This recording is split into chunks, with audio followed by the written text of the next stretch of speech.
दे बाबा भैया मांगा के छोड़िए तेरा वही बात है पुलवासी भैया बात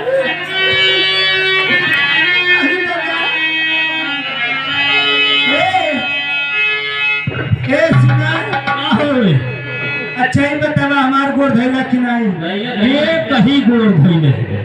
क्यों हम गोड़ धैलिए हो सब जन भूल गई ये बताओ कहीं जाना तो सब जनता को अरे बाप रे बाप कहो गाँव कहूँगा अरे बाप रे बाप हम गोड़ धैली है कांटा नहीं काटता हे हाँ